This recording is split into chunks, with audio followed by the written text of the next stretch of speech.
Pleased to be joined here on Sports Spectrum by Devin McCourty, New England Patriots safety. And we had Devin on a couple years ago on the show and with his brother Jason. And now we welcome Devin back on his own. Is it weird for you to do a lot of these things solo without your brother? Because you and your bro do so much together.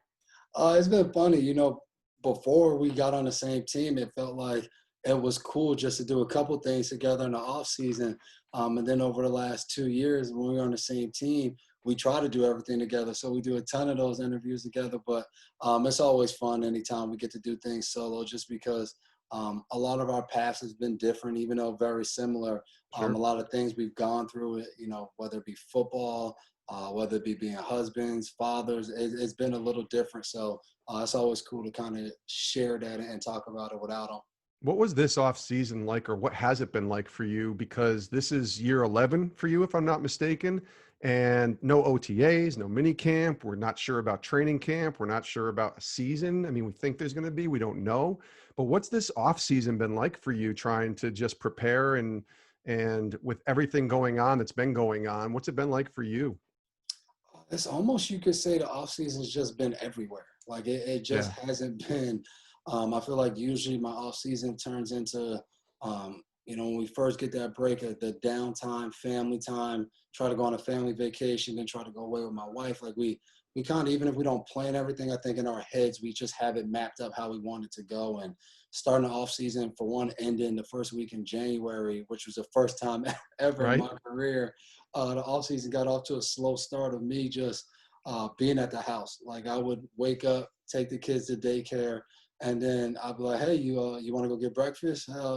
Hey, tell my wife, hey, you want to go grab lunch too?" And then we'll pick up the kids. So that was honestly, it was a cool like 3 weeks of just not doing anything and just spending time with her and just kind of catching up and really just calming down from the season and just deloading all of that. And it felt like as soon as we were kind of getting in the swing of taking advantage of having extra time this off season, we go to Disney cruise with Jay and his family, and we get back right before, obviously Corona was going on, but right before it was like, Yeah. this thing's real and everything gets shut down. And we got back first week in March, everything shuts down. And then from there, my mind went to, okay, like, how do I train now? Like, I don't have anywhere to train. Yeah. And everything kind of worked itself out. One of my friends owns a gym. I got a key to the gym and got to work out by myself to start all of this off before, we were able to get in there and do one-on-ones and stuff. And then just being home has been different. It's been at times very stressful, dealing with the kids and everybody 24/7. Yeah. But it's been very refreshing. We live in Jersey in the off season, so usually we're back and forth, up and down, and we've really just been able to stay put.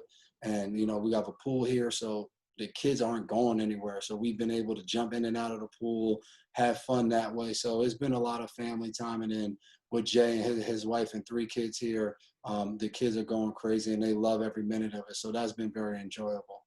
The relationship that you have with your brother, and we talked a little bit about this when you guys were on last time, but we really mostly talked about the experience of playing together when you guys won your Super Bowl against the Rams. But you guys have an amazing relationship from afar that you have. I mean, obviously being teammates is a blessing, and that's an amazing thing that you get to do, but you weren't always teammates.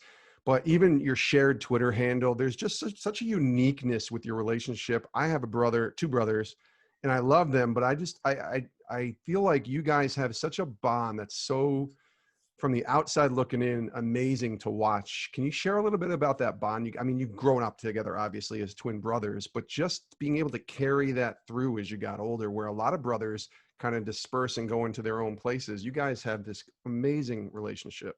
Yeah, and I think you hit it, man. I think no matter what, even when, he was in Nashville, I was in New England, spent a year in Cleveland, I'm still here in New England. And no matter what, it felt like we were always trying to have time together. We obviously talk every day. And Yeah. like you said, we share so much off the field stuff, whether it be our social media, charity events, everything we try to do together. Even when it's separate, we try to link it all under kind of one umbrella.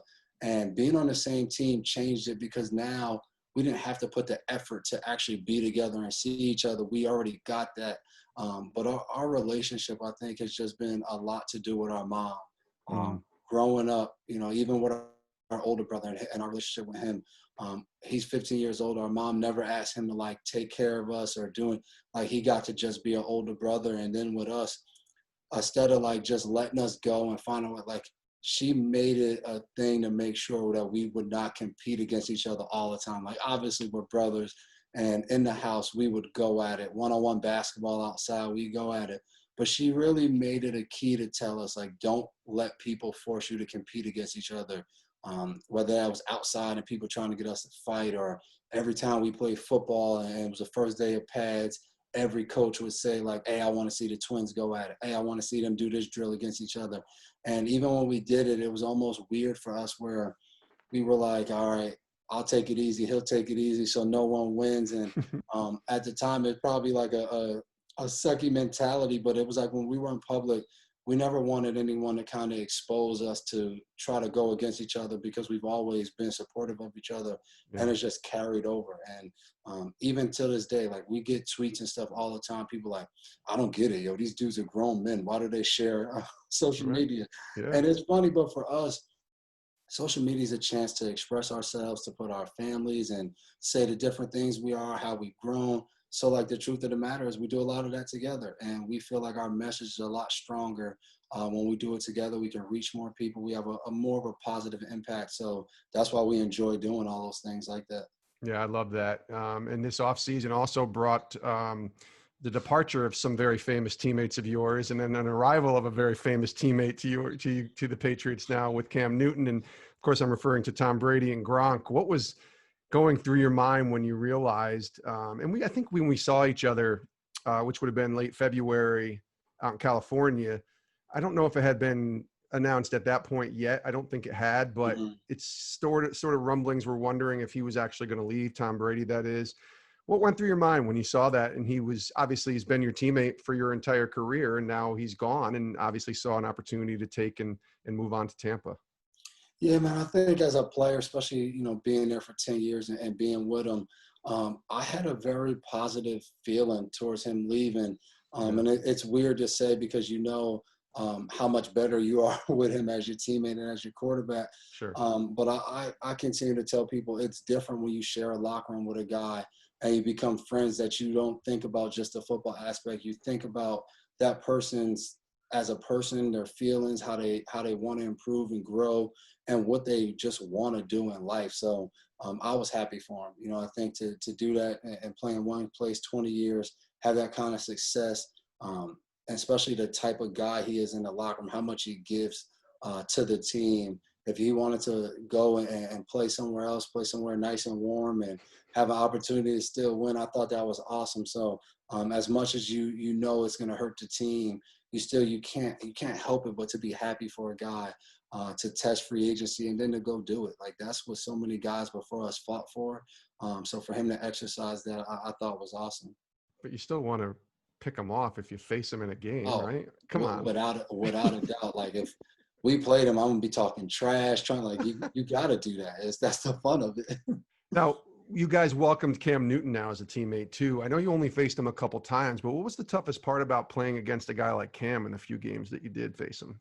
Oh, Jay, we played him twice, and both times it was They beat you it both was times, didn't they? it was ugly for us. And Yeah. even though the games were close, it was just from a defensive standpoint. It was like you just chasing them all night. You play good defense, you keep him in the pocket. He buys maybe a half a second by taking a big hit and delivers a ball. And in Carolina was throwing a ball late to Ted Ginn, who turns the corner. It was Olsen, so it was just always something. And then a couple of years ago when we played him, it was the same thing. Like you just couldn't get, I felt like a good beat on the game to slow him down. And it was frustrating because we played him, a couple of times in the preseason where you walk away excited for the season because you're like, we just did a good job on Cam Newton. And then you have to always remember, like, yeah, there's no game plan like that. It's all sweet. Like it's a good confidence booster. But he would tear us up in the regular season. It's because he doesn't make bad decisions really, and he's so strong and physical Yeah. of a quarterback that he's able to do things on the field that you just don't see every day. So I'm excited to be able to look across the field and look across the locker room and see him as my teammate, and hopefully we go out there and win some games with him. Where's your confidence level right now if 100% is exactly, you know, sure, confident that we're going to play this year. Where's your mindset? I mean, obviously nobody knows. Things could go take a completely different turn tomorrow after we finish taping this interview. But where's your confidence level as we record this in mid to late July? Yeah, I think what you just said, the fact that like tomorrow I could go from, let's say if I said 10%, I could go from 10 to 90 tomorrow, Sure. makes me just kind of 50-50.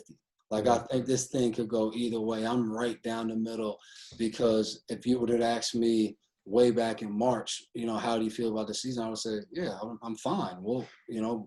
By the time July hits, we'll have all of this figured out. And Yeah. then, as of last week, you sit there and it's like, we still haven't figured this out. So it's like it starts to go down. But it's just the idea of like there's just some things to figure out, and then the rest of it is still unknown. Like we can't fix everything and think we're going to go back and everything's just going to be perfect. Like there's still a lot of unknowns with dealing with this virus. We've seen that across the really across the world. But I think it's a 50-50 chance that we just kind of get something in place to allow us to go back to work. But we'll see how it goes. I think tomorrow's a day where coming off the weekend and then today, we'll see if something shakes out. So it's been a lot of just waiting. It's almost like draft day. Well, you can only control what you can control, right? Exactly, Control the exactly. controllables. That's all you can do. Yeah. Devin McCourty is our guest here on Sports Spectrum. This is a weird year just in general, 2020, as far as not just the pandemic, but you also have a racial climate that has really come to the forefront after the deaths of Ahmaud Arbery and George Floyd and Breonna Taylor. And it's a crazy year. I think it's a pivotal year too. We're never going to forget 2020. Our grandkids will be asking us about this year, I'm sure, going and looking back.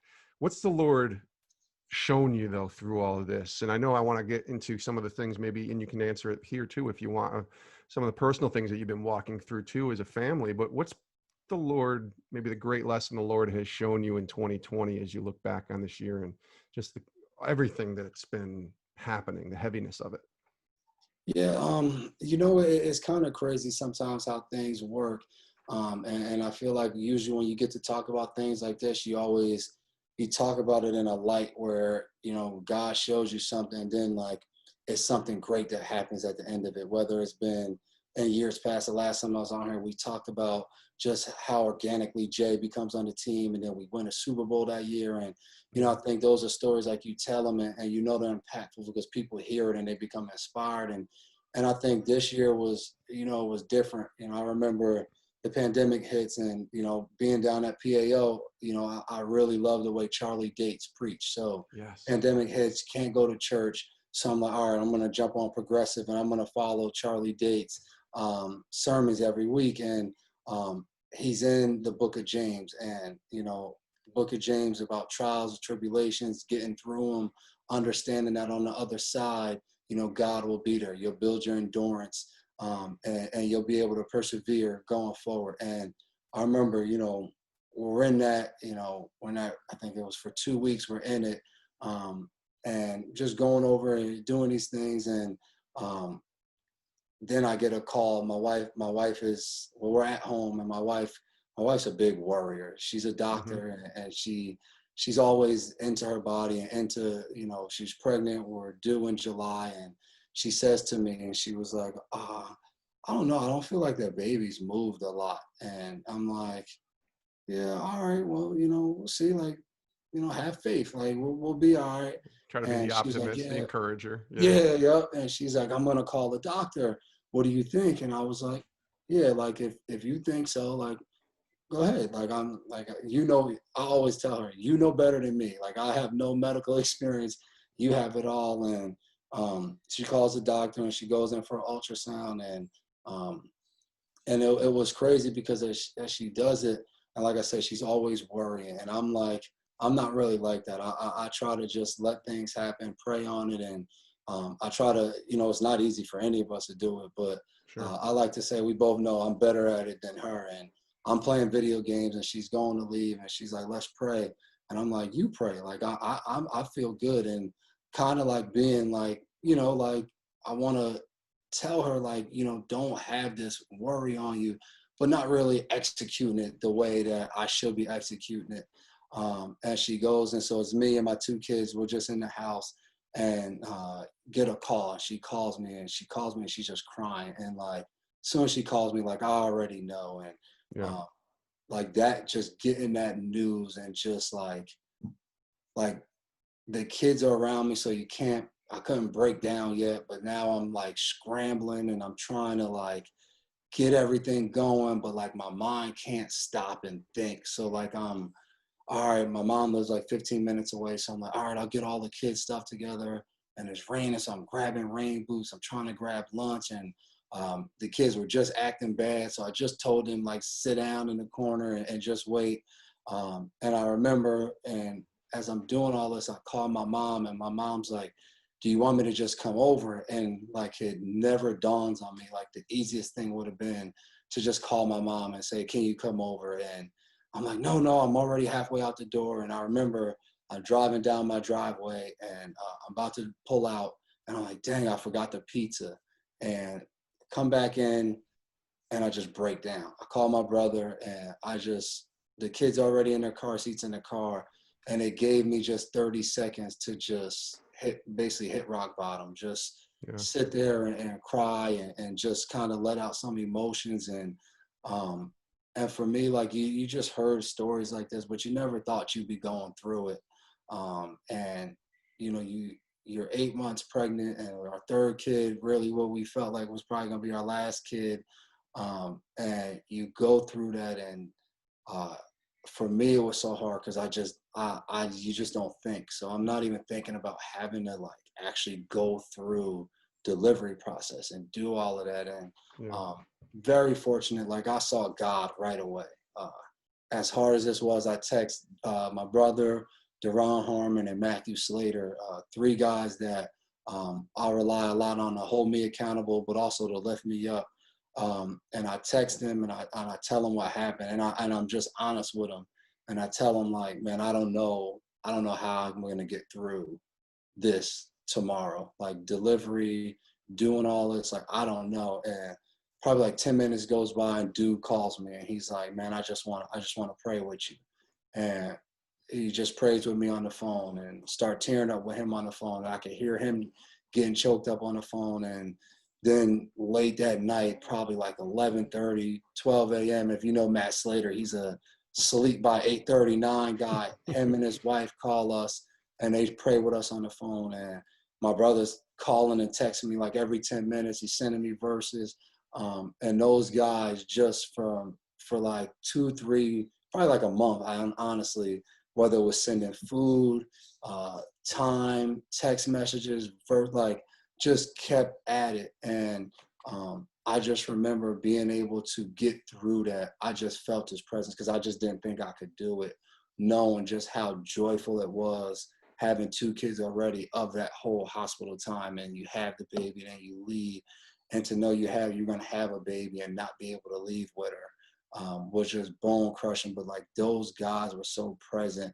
And then I just kept thinking of the book of James, of like, so often when we hear trials, we think of like the trials we want, you know, whether it's a bad season, an injury, a rough patch with my wife, with us arguing. I'm like, yeah, I see you, God. Those trials you give me, like, I got it.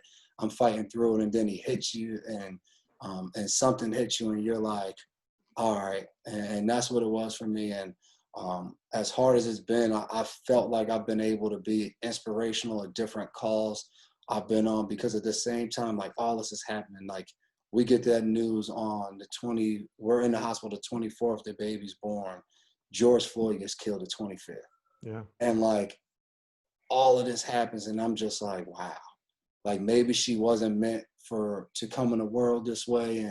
And all of this, maybe all this was a part of just the tragedy going on. And it was just so many thoughts racing and all those hits. And, you know, obviously in New England and on the Patriots, I've been a big guy in social justice.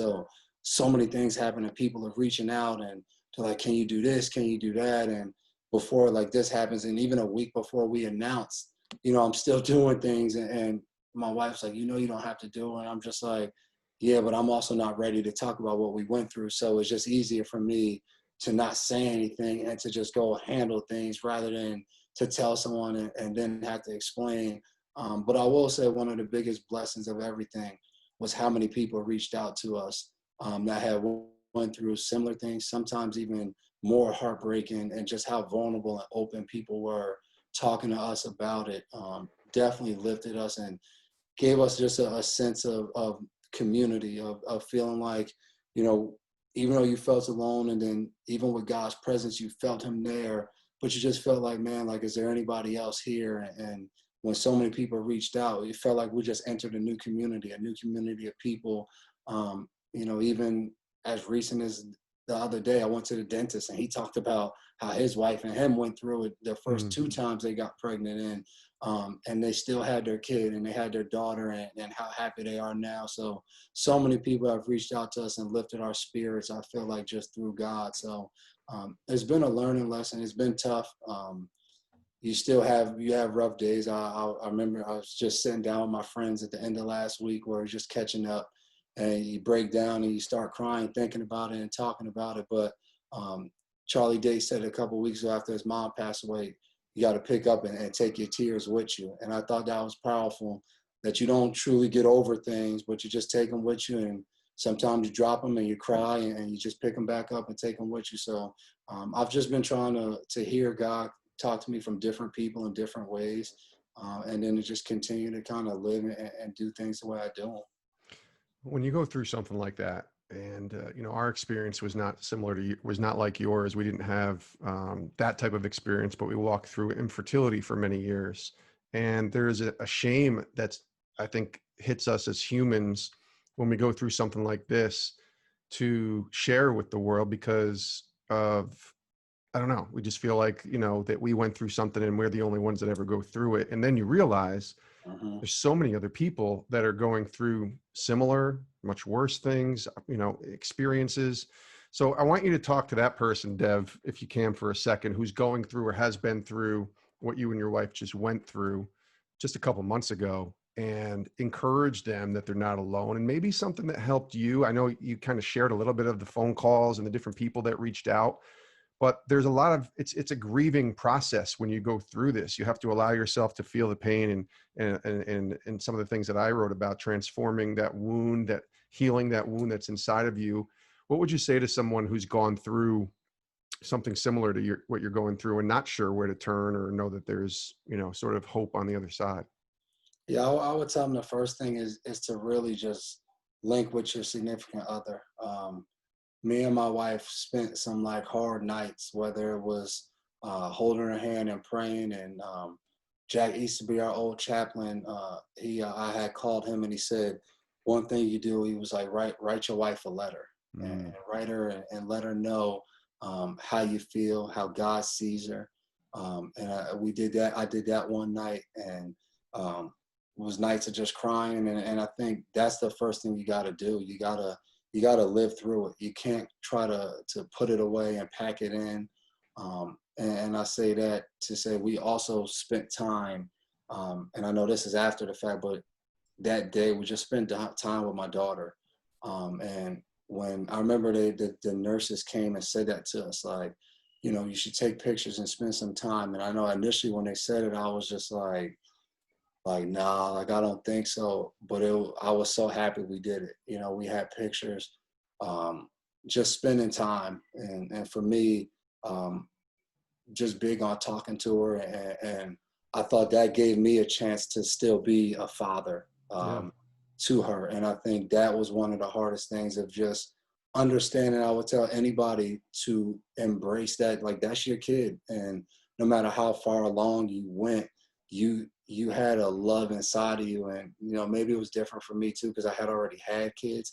So I already knew that feeling of when that kid was born, or when that kid is, or when your wife first tell you she's pregnant, of how immediately you just turn into like this protector that could do anything ever to protect them. And I want to make sure that I gave her that same protection and that same love. And I still do to this day. So I would say those two things, man, of just reconnecting with your significant other, even though I know it was a baby that was lost in whatever way or form. But one of the biggest things is, don't let your marriage get lost in that, because it's very easy.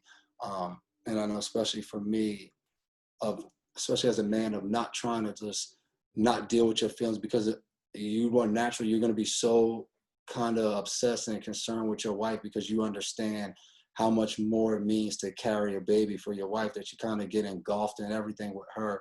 But to just link and reconnect with each other, being able to be very open with each other, talk to each other.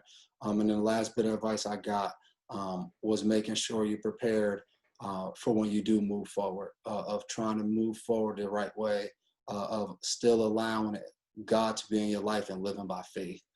So I would say that's what we're in now, of living by faith. And as we move on to the next chapter and we start to try again, of trying to make sure that we don't think that we're going to turn into God and control every bit of it, continue to keep going to the doctor and saying, well, let's do this, let's do, like, we got to still be able to enjoy the magic that happens when you have a baby, how the woman's body changes, all of those things. I tell my wife all the time, like, we got to still enjoy that. Like, I don't want you to be walking around just thinking a million thoughts every day. So we're still navigating that. Mm-hmm. But I would say just do it in steps. Don't try to rush any part of the process, and understand it's going to be different for everyone. Like, no one can tell you how to feel. As we wind down, one of the things your wife wrote on Instagram when she shared the post, she wrote, "Pray that God is able to use us in this tragedy in a way that he intended."